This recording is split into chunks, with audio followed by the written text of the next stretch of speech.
அன்பார்ந்த மக்களுக்கு வணக்கம். நான் உங்கள் Karthik Pillai and welcome to the K TV. Savukku Shankar மீது தொடர்ந்து வழக்கு போடப்பட்டு கொண்டிருக்கிறது மக்களே.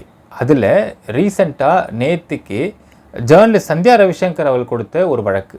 இப்போ இந்த வழக்கு என்ன அப்படின்னு பார்த்தால் 6 வருஷத்துக்கு முன்னாடி நடந்த சம்பவத்திற்கான வழக்கு.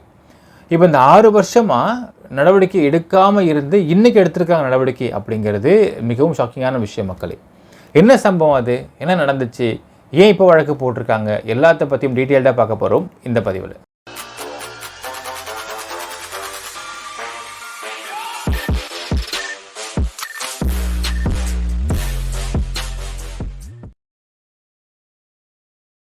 சவுக்கு சங்கர் மீது போடப்பட்டிருக்கின்ற ஆல்மோஸ்ட் இப்போ 6 வழக்கு போடப்பட்டிருக்கின்றது மக்களே. அந்த 6 வழக்கு என்ன அப்படிங்கிறத தனியாக வீடியோவில் பார்க்கலாம்.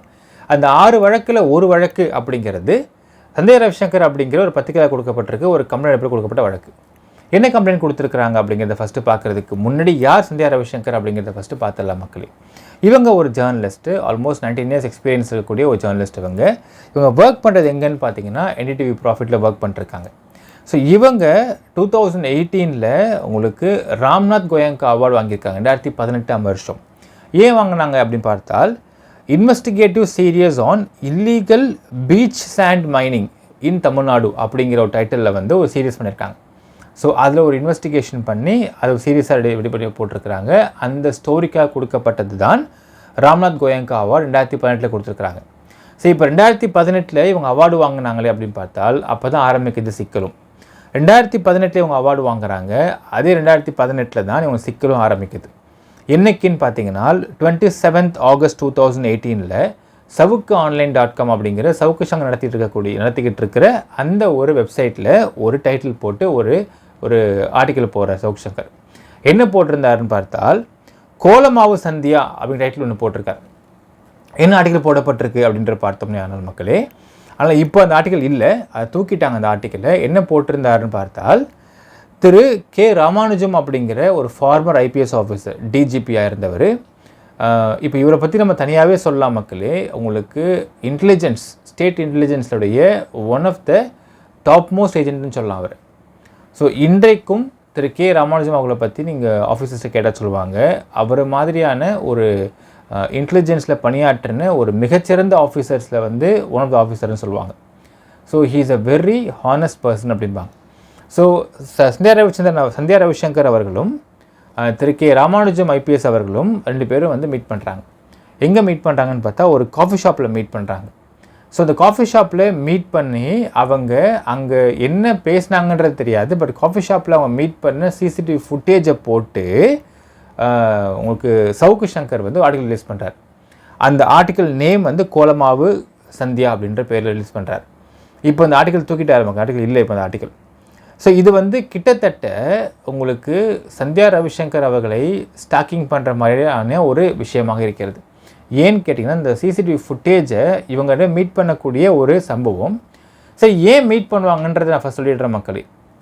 ஜென்ரலாகவே ஜேர்னலிஸ்டாக இருக்கக்கூடியவர்கள் ஒரு ஃபார்மர்ஸ் IPS ஆஃபீஸர்ஸை போய் மீட் பண்ணுவாங்க. மீட் பண்ணுறப்போ நிறைய தகவல் கேட்டு தெரிஞ்சுப்பாங்க.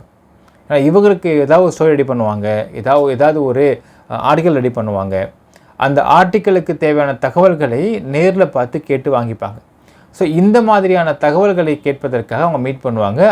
அண்ட் மோஸ்ட் ப்ராபப்லி பார்த்தீங்கன்னா ஒரு ஃபார்மர் IPS ஆஃபீஸர் நான் சீக்கிரம் மீட் பண்ண மாட்டாங்க. They will think about it. Unless and until அந்த ஜேர்னலிஸ்ட் நம்பிக்கையாக இருந்தால் மட்டும் தான் பார்ப்பாங்க. ஏன்னா நாங்கள் வெளியே போயிட்டோங்க, சம்மந்தம் இல்லை, விட்டுருங்க அப்படிம்பாங்க. ஏன்னா IPSஆக உள்ளே இருக்கிறப்போ ஏகப்பட்ட ரெஸ்ட்ரிக்ஷன்ஸ் இருக்கும் அவங்களுக்கு. பட் ரிட்டையர் ஆனதுக்கு அப்புறம் ரெஸ்ட்ரிக்ஷன்ஸ் கிடையாது தான். சில பேர் தான் இந்த நம்ம எக்ஸ்பீரியன்ஸை பகிர்ந்துக்கலாம், நடந்த விஷயத்தை பற்றி பகிர்ந்துக்கிட்டு 4 பேர் எழுதுவாங்க, அது பல பேருக்கு யூஸ்ஃபுல்லாக இருக்குன்றதை நினைப்பாங்க. ஸோ அப்படிப்பட்ட ஒரு சம்பவமாகத்தான் இந்த சம்பவம் பார்க்கப்படுகின்றது. அப்படிப்பட்ட சம்பவத்தில் சவுக்கு சங்கர் ஆட்கள் அந்த காஃபி ஷாப்புக்கு போய் நாங்கள் போலீஸ் அப்படின்னு சொல்லி அங்கே உள்ளவங்களை மிரட்டி அதன் மூலிமா CCTV ஃபுட்டேஜை பதிவு வாங்கிட்டு வந்திருக்கிறாங்க அப்படிங்கிற தகவலையும் சொல்கிறாங்க மக்கள். இதெல்லாம் கம்ப்ளைண்ட் கொடுக்கப்பட்டிருக்கக்கூடிய விஷயங்கள். ஸோ அப்படி வாங்கிட்டு ஒரு ஆர்டிக்கல் போகிறான் சவுக்கு சங்கர். அந்த ஆர்டிக்கலில் CCTV ஃபுட்டேஜே போட்டிருக்கான். ஃபுட்டேஜை போட்டது மட்டும் இல்லாமல் அதில் போடப்பட்டிருக்கக்கூடிய வார்த்தைகள் மிக மிக மோசமான வார்த்தைகள். என்னென்னால் டிஜிபி ஃபார்மர் டிஜிபி திரு கே ராமானுஜம் அவர்களை வந்து ஒரு பிம்ப் அப்படிங்கிற மாதிரியும் அண்டு சந்தியா அவர்களை வந்து ஒரு தப்பான ஒரு பெண்மணி அப்படிங்கிற மாதிரி சித்தரித்து எழுதப்பட்டிருக்க ஒரு ஆர்டிக்கலாக பார்க்கப்படுகின்றது. ஸோ இப்படிப்பட்ட ஆர்டிக்கல் வந்தால் யாருக்குமே வந்து ஒரு மாதிரி பதட்டம் ஏற்படும். அது மட்டும் இல்லாமல் இந்த பதட்டத்தின் மூலமாக என்ன பண்ணுறதுன்னு தெரியாமல் இருக்கும். இந்த ஆர்டிக்கல் வெளியே வந்தது 27 ஆகஸ்ட் 2018. அது 2018 அவங்க அவார்டும் வாங்குறாங்க. 2018 அதே சமயத்தில் அவங்க இந்த பிரச்சனை ஏற்படுது. அதற்கு பிறகு 24 செப்டம்பர் 2018 ஆல்மோஸ்ட் வந்து ஆகஸ்ட் மாதம் நடக்கிற சம்பவம் அடுத்து 8ஆம் மாதம் நடக்குது. 9ஆம் மாதம் ஒரு மாதம் கழித்து இவங்க போய் கம்ப்ளைண்ட் கொடுக்குறாங்க. யார்கிட்ட தராங்கன்னு பார்த்தீங்கன்னா அப்பொழுது கமிஷனராக இருந்த திரு ஏகே விஷ்ணு ஐபிஎஸ்ட்டை கொடுக்குறாங்க. கொடுக்கப்பட்ட கம்ப்ளைண்ட் அப்படிங்கிறது எதன் அடிப்படையில் கொடுக்கப்பட்டுச்சு அப்படிங்கிறதையும் பார்க்கணும். இந்த ஒரு ஆர்டிகல் அடிப்படையில் கொடுக்கப்பட்டது. இந்த கம்ப்ளைண்ட்டை கொடுத்ததற்கு உடனே இப்போ நான் எஃபி போஸ்ட் போகிறேன் பாருங்கள் மக்களே, இந்த கம்ப்ளைண்ட் கொடுக்கப்பட்டது 24 செப்டம்பர் 2018.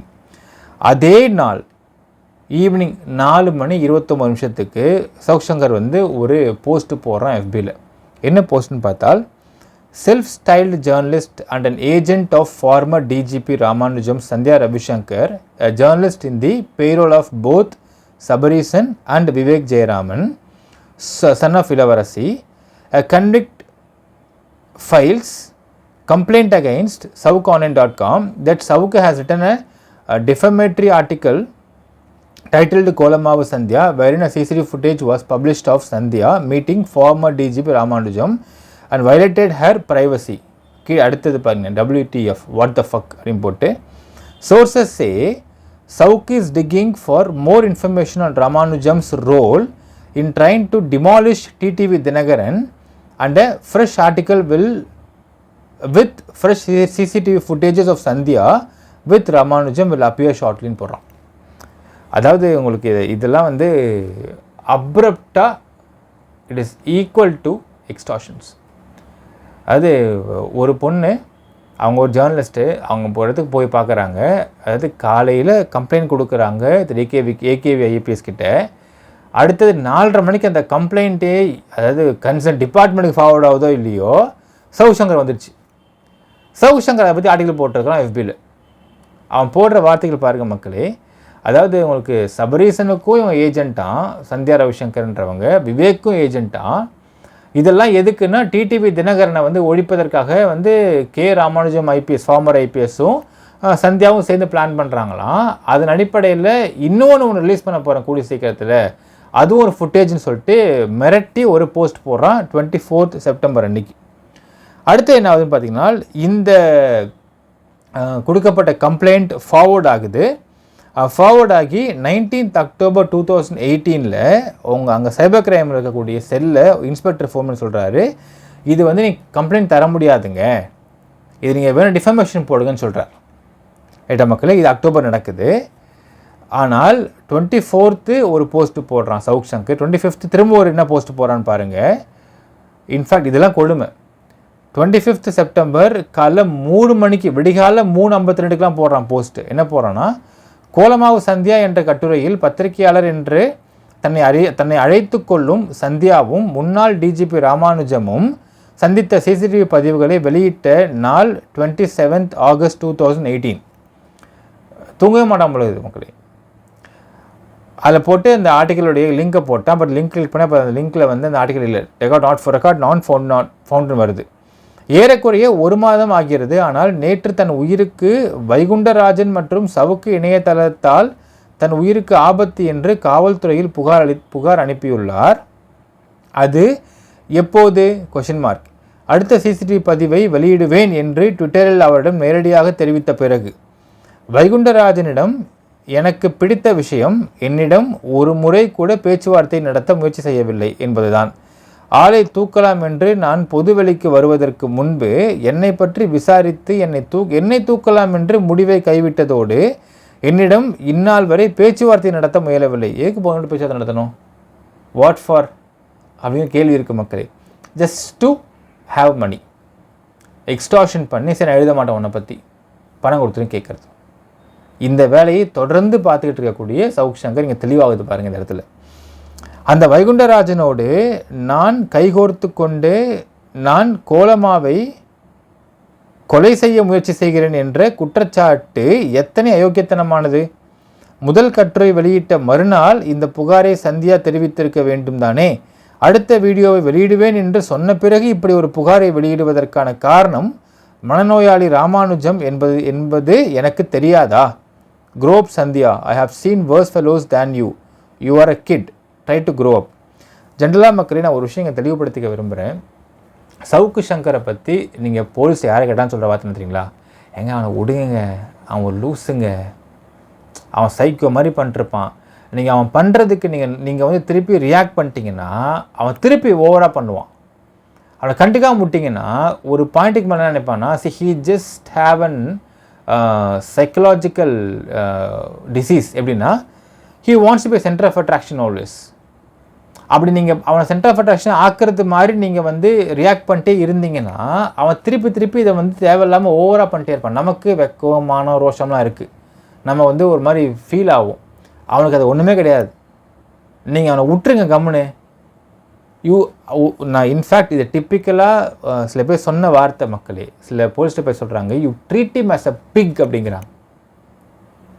ஒரு பிக் ஸ்டைலில் இருந்து ஒரு பிக் வெளியே வந்து உங்கள் முன்னாடி சுற்றி இப்படி ஆடிச்சுன்னா நீங்கள் என்ன பண்ணுவீங்க? ஒதுங்கி போயிடுவீங்களா, போய் சண்டை போடுவீங்களா அப்படின்னு கேட்பாங்க. ஆப்வியஸாக ஒதுங்கி தானே சார் போகும். You treat him as a pig, he is typically that sort அப்படிம்பாங்க. ஸோ இப்போது இந்த வழக்கை எடுத்து பார்க்கும் பொழுதும் நமக்கு என்னென்னா, இந்த மாதிரி ஒரு விஷயம் ரிலீஸ் பண்ணிட்டுருக்கான் அப்படிங்கிறப்போ சுற்றிலவங்க பேசக்கூடிய விஷயம் என்னவாக இருந்திருக்க முடியும் அப்படின்னு பார்த்தால், சந்தியா கிட்ட விட்டுருங்கம்மா, நீங்கள் கண்டுக்காதீங்க, நீங்கள் கண்டுக்கிட்டால் அவன் ஓவராக பண்ணிட்டே இருப்பான். You treat him as a pig. ஒதுக்கி தள்ளிட்டு போயிட்டே இருங்க. திருப்பி நீங்கள் ஏதாவது ரியாக்ட் பண்ணிங்கன்னா திரும்ப எதாவது பண்ணுவான். உங்களுக்கு தான் வந்து இந்த ஸ்ட்ரெஸ் எல்லாம் ஏறுமே தவிர அவனுக்கு அது பிடிச்சிருக்கு. ஏன்னால் he wants to be a center of attraction always. தன்னை பற்றி எல்லோரும் பேசணும், தன்னை பற்றி எல்லோரும் இது பண்ணிட்டே இருக்கணும். அது ஒரு படத்தை சொல்லலாம், ராட்சச படத்தை சொல்லலாம் பாருங்க மக்களே. அதாவது ஒரு சைக்கோபேத்துக்கு என்ன ஒரு சந்தோஷம் கொடுக்கும்னால் தன்னை பற்றி எல்லோரும் பேசிட்டே இருக்கணுமா, சந்தோஷத்தை கொடுக்குமா அந்த விஷயம். தன்னை பற்றி யாரும் கண்டுக்கலன்னு தெரிஞ்சால் அவனுக்கு வந்து he will get diversed. என்னடா அது இப்படி ஆகுதுன்னு சொல்லிட்டு அவனுக்கு ஒரு பயம் ஏற்படும், பாட்டம் ஆடுவான்னு சொல்லுவாங்களே, அந்த மாதிரியான கேரக்டர் தான் இவன் அப்படின்ற மாதிரி நிறைய அறிவுரைகள் நாமே காது விட கேட்டிருக்கிறோம் மக்களே. இது சந்தியாவுக்கும் சொல்லப்பட்டிருக்க வாய்ப்புகளை தான் பார்க்க முடியுது. அதுதான் காரணமாக இருக்க முடியும் ஒரு மாத காலமாக அவங்க இது கொடுக்காமல் இருந்ததற்கு. அண்ட் சந்தியா கிட்ட கேட்குறப்ப சொல்லுவாங்க, எங்க நான் அவரை நேரில் பார்த்தவங்க கிடையாதுங்க சவுக் சங்கரை, எதுக்கு என்னை பற்றி இழுத்துட்ருக்காரு எனக்கு தெரியல அப்படிங்கிறாங்க. ஸோ நமக்கு என்ன புரிஞ்சிக்க முடியுதுன்னா, ஜஸ்ட் பிகாஸ் உங்களுக்கு ஃபார்மர் ஐபிஎஸ் ஆஃபீஸர் ராமானுஜம் அவருக்கு டிஜிபி, அவர் எக்ஸ்டிஜிபி, அவர் கூட இவங்க பேசுகிறதுனால எனக்கு என்ன சந்தேகம்னா மக்களே, திரு ராமானுஜம் அவர்களுக்கும் ஏகேவி அவர்களுக்கும் ஏதாவது ஒரு முரண்பாடுகள் இருந்து அந்த முரண்பாடு சவுக்கு சங்கர் மூலயமா தீர்த்துக்கிறாங்களான்ற சந்தேகம் எனக்கு ரொம்ப நாளாக இருக்குது இந்த விஷயத்தில். ஏன்னால் இப்போ வெளியே வர எல்லா விஷயமும் பார்த்தீங்கன்னா சவுக்கு சங்கரை பற்றி முன்னாடி வராதெல்லாம் இப்போ வெளியே வருது. என்ன சொல்கிறாங்கன்னா, ரீசெண்டாக ஒரு பேட்டி பார்த்தப்ப சொல்கிறாப்புல, நிறைய ஆஃபீஸர்ஸுக்கோ நிறைய நபர்களுக்கோ அவங்களுடைய ஈகோவை தீர்த்துக்கிறதுக்கு ஏதாவது விஷயம் சொல்லணும்னால் வெளியே மீடியாவில் பேசணும், யாராவது வந்து டிஃபேம் பண்ணணும் அப்படின்னால் சவுக்கு சங்கரை கூப்பிட்டு, வா இந்த மாதிரி பண்ணுப்பா, இந்தாப்பா துட்டுன்னு கொடுத்தா அந்த பணத்தை வாங்கிட்டு அதை அப்படியே அச்சு பிசுறாமல் டெம்போலாம் ஏற்றி ஸ்ருதியோடு பாடக்கூடிய நபரை சவுக்கு சங்கருங்கிறாங்க. அந்த ஸ்ருதியோடு பாடுறத ரசிக்கிறாங்க அவங்க சவுக்கு சங்கருக்கு பணம் கொடுத்த ஆட்கள் அப்படிங்கிறாங்க. ஸோ இப்படிப்பட்ட ஒரு நபர் பர்ஃபெக்ட் எக்ஸ்டார்ஷனிஸ்ட் அப்படிங்கிறது ரொம்ப தெளிவாக இருக்கும் மக்களே. நெக்ஸ்ட் அடுத்தது பாருங்கள், இவங்க என்ன பண்ணுறாங்கன்னா, 19th October 2018 வந்து இவங்களுக்கு ரிப்ளை வருது ஃப்ரம் தி சைபர் கிரைம் செல்லேருந்து. என்னென்னால், இதை பாருங்கள், இது வந்து டிஃபமேஷனில் வரும், இது நீங்கள் எங்கிட்ட கேஸ் கொடுக்குறது வேஸ்ட்டுன்ற மாதிரி சொல்கிறாங்க. பட் அதுக்கு முன்னாடியே அவங்க என்ன பண்ணுறாங்க, சந்தியா அவர்கள் 1st October 2019 இவங்க அதுக்கு அடுத்தது 2019 இவங்க டிஜிபிக்கு ஒரு மெயில் போடுறாங்க, அடுத்தது சீஃப் மினிஸ்டருக்கு ஒரு மெயில் போடுறாங்க, சீஃப் செக்ரட்டரிக்கு ஒரு மெயில் போடுறாங்க. ஏனால் ஃபஸ்ட்டு கமிஷனர் டேகேவிட்ட கொடுக்குறாங்க, அது வந்து சைபர் செல்லுக்கு மாறுது, சைபர் கிரைம் செல்லில் சிசிபியிலேருந்து இதை வந்து நாங்கள் எடுத்துக்க மாட்டோம்னு சொல்கிறாங்க 2018. தென் ஒரு வருஷ காலம் போகுது. 2019 மறுபடியும் இவங்க வந்து அவங்களுடைய அவங்க சைடில் ட்ரை பண்ணுறாங்க. She sending to DGP, CMO, chief minister of Tamil Nadu. இந்த ஒரு வருஷ காலம் கேப்பில் இவங்க என்ன நடந்துச்சு அப்படிங்கிறத பற்றி அவங்களே ஒரு ட்வீட்டை சொல்கிறாங்க. ஒரு பெண்ணாக இந்த விஷயம் வந்ததுக்கப்புறம் என் வாழ்க்கை நிறையா அடிபட்டுருச்சு. ஃபஸ்ட் அண்ட் ஃபார்மோஸ்ட் திங், எனக்கும் ஆஃபீஸர்ஸ்க்கும் இருக்கக்கூடிய அந்த ஈக்குவேஷன்ஸுன்றது மாறுது. ஏன் மாறுது அப்படின்னால், சிம்பிள் மக்களே, எந்த ஆஃபீஸர்கிட்ட நீங்கள் ஆஸ் அ ஜேர்னலிஸ்ட்டாக பேசினாலும் நாங்கள் மீட் பண்ணுறேங்க, நான் பேசுகிறேன், வெளியே தெரிய வேண்டாம் சொல்லுவாங்க. என் பேரை வெளியே சொல்கிறாதீங்கன்னு சொல்லுவாங்க. ஏனால் ஒரு ஐபிஎஸ்ஸாக இருந்து இந்த சிஸ்டம்குள்ளே எல்லா வேலையும் அவங்க பொறுப்பு கடமையெல்லாம் முடிச்சுட்டு வெளியே போனதுக்கப்புறம் நான் ஹெல்ப் பண்ணுறேன். I'll give you all facts and figures. But என் பேர் எழுதி நான் பார்த்துக்குங்க. ஏன்னா என் பேர் தெரிஞ்சால் இந்த விஷயத்தில் அகெயின்ஸ்டாக இருக்கிறவன் ஏன் டார்கெட் பண்ண ஆரம்பிப்பான். ஸோ ஏன்னா வயசான காலத்துலேயும் ரிட்டையர்மெண்ட் லைஃப்லையும் எனக்கு ஏன் டென்ஷன் ஆகும் எனக்கு அப்படிங்கிறத அவங்க ரொம்ப கரெக்டாக பார்க்க நினைப்பாங்க. ஸோ அந்த அடிப்படையில் சந்தியா அவர்களை சந்திக்கிறார் ராமானுஜம் ஐபிஎஸ் அவர்கள், ஃபார்மர் டிஜிபி வேறு. அவர் சந்தியா அவர்களே ஒருத்தவங்க ஸ்டாக் பண்ணிட்டு இவங்க மீட் பண்ணக்கூடிய இந்த ஒரு காஃபி ஷாப்பில் ஃபுட்டேஜை கொண்டு போய் அங்கே போலீஸ்ன்னு சொல்லி மிரட்டி வாங்கி ரிலீஸ் பண்ணுறானால் then it means that Sandhya is not safe. இப்போ சந்தியா ஒருத்தன் ஸ்டாக் பண்ணிருக்கான். இது அனாவசியமாக ராமானுஜம் அவர்கள் ஐபிஎஸ் ஆஃபீஸர் இத்தனை வருஷம் வேலை பார்த்ததுக்கு அவர் கிடைத்த பெயர் பார்த்தீங்கன்னா கிட்டத்தட்ட ஒரு கேவலமான பெயர். பிம்புன்ற அடுத்து வரும் பாருங்கள் மக்களே, கிட்டத்தட்ட அந்த மாதிரி தான் அவன் பேசியிருப்பான். அடுத்து நான் FB போஸ்ட் உங்களுக்கு காட்டுறேன். பிம்புன்னு பேசியிருப்பான். ஒரு ஐபிஎஸ் ஆஃபீஸர் பிம்புன்னு பேசியிருப்பான். அவர் சந்தியா வச்சு தப்பான ஒரு விஷயம் பண்ணுறாரு, இந்த பெண்ணை அசிங்கப்படுத்தியிருப்பான். இந்த விஷயங்கள் எல்லாம் இவ சந்தியா அவர்களுடைய மன வாழ்க்கையை பாதிச்சிருக்குன்றாங்க. அவங்க திருமண வாழ்க்கையை பாதிச்சிருக்கு. ஏன்னால் அவங்களும் பெண்ணு தான், அவங்களுக்கும் திருமணம் நடக்கணும், பொண்ணு பார்ப்பாங்க, இவ்வளோ விஷயங்கள் இருக்கும், அது பாதிச்சிருக்கு அப்படிங்கிறாங்க. அடுத்தது அவங்களுடைய equations between Sandhya and officers பாதிச்சிருச்சு அப்படிங்கிறாங்க. And third main thing is that இவங்க அதுக்கப்புறம் யாரை இன்டர்வியூ எடுக்க போனாலுமே கூட இருக்க கொலீக்ஸ் இவங்க ஒரு மாதிரியாக பார்க்க ஆரம்பிக்கிறாங்க. ஏன்னால் ஊர் 1000 நினைக்கும் இல்லை மக்களே, எல்லாருக்கும் நம்ம நல்லவன்ற ப்ரூவ் பண்ணிட்டு உட்காந்துருக்க முடியாது, அது அவங்க ஏற்றுக்கவும் மாட்டாங்க. அப்போது இந்த மாதிரி எங்கே போய் யார் இன்டர்வியூ பண்ண போகிறேன், யார்கிட்ட பேசணும், மீட் பண்ண போகிறேன்னா கூட மீட் பண்ண போகிறேன்னு சொன்னாலுமே இவர்களை கிட்டத்தட்ட சந்தியா அவர்களை அவங்க ஒரு வார்த்தை போட்டே மென்ஷன் பண்ணுறாங்க, SL-T. அதாவது அந்த மாதிரி நான் நினைக்க ஆரம்பிக்கிறேன் மித்தாங்க கொலீக்ஸ்லாம். நான் ஒவ்வொரு இடத்துலையும் I cannot be keep proving my self. நான் அப்படி இல்லைப்பா, நான் தப்பான பொண்ணு இல்லைப்பா அப்படின்னு ப்ரூவ் பண்ண முடியாதனால அப்படின்னு கிட்டத்தட்ட இந்த சவுக்கு சங்கர் பண்ண இந்த விஷயத்தால் ஒரு பெண்ணாக அவங்க வாழ்க்கையை ஒரு வருஷ காலத்துக்கு மேல் நரகமாக மாறுது. ஒரு ஜேர்னலிஸ்ட்டு அவங்க வாழ்க்கையில் ஆல்மோஸ்ட் இப்போ இந்த 2018 மக்களே கிட்டத்தட்ட அவங்க 13 இயர்ஸ் அவங்களுடைய லைஃப் ஜேர்னி ஆகிருக்கும். 13 வருஷம் கஷ்டப்பட்டு 2018 அவங்க ஒரு ராம்நாத் கோயங்கா அவார்டு வாங்குறாங்க, which is the biggest award journalism ஃபீல்டில். அந்த அவார்டு வாங்கினவங்களுக்கு இப்படி ஒரு அசிங்கமான பெயர்னால் இப்போ 13 வருஷம் அவங்க இருந்த அந்த கம்ப்ளீட் வாழ்க்கை அசிங்கமாயிடுச்சு.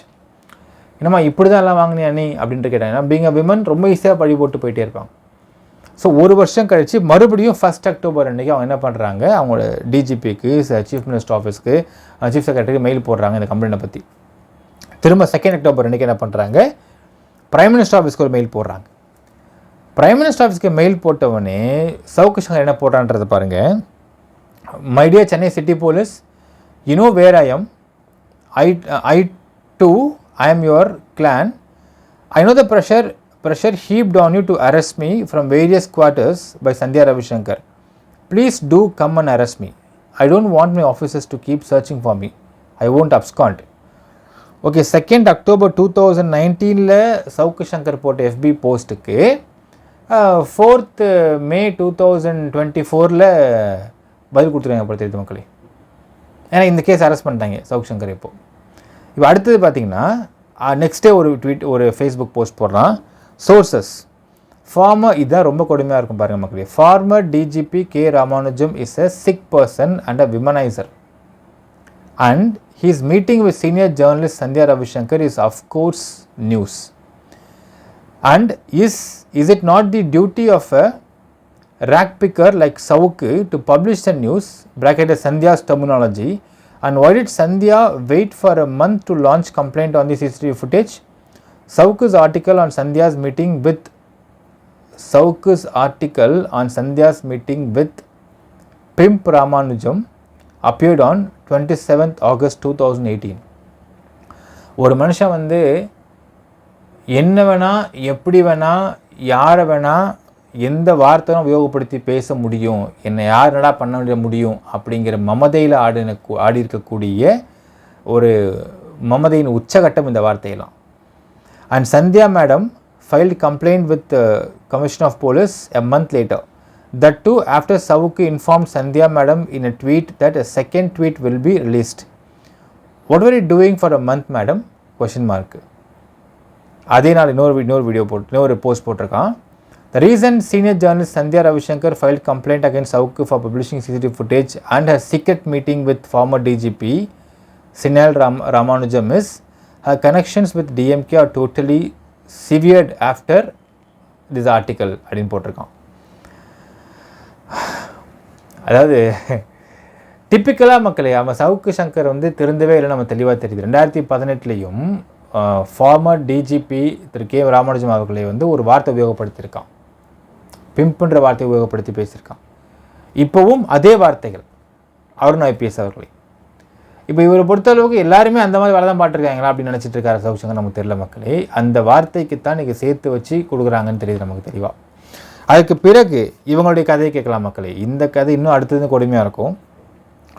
2 அக்டோபர் அன்னைக்கு இவங்க பிரைம் மினிஸ்டர் ஆஃபீஸ்க்கு இருந்து கம்ப்ளைண்ட் போடுறாங்க. போட்டதற்கு பிறகு அசோக் நகர் போலீஸ் ஸ்டேஷனுக்கு அந்த கம்ப்ளைண்ட் ஃபார்வர்ட் பண்ணுறாங்க. ஆல்மோஸ்ட் 2 months ஆகுது.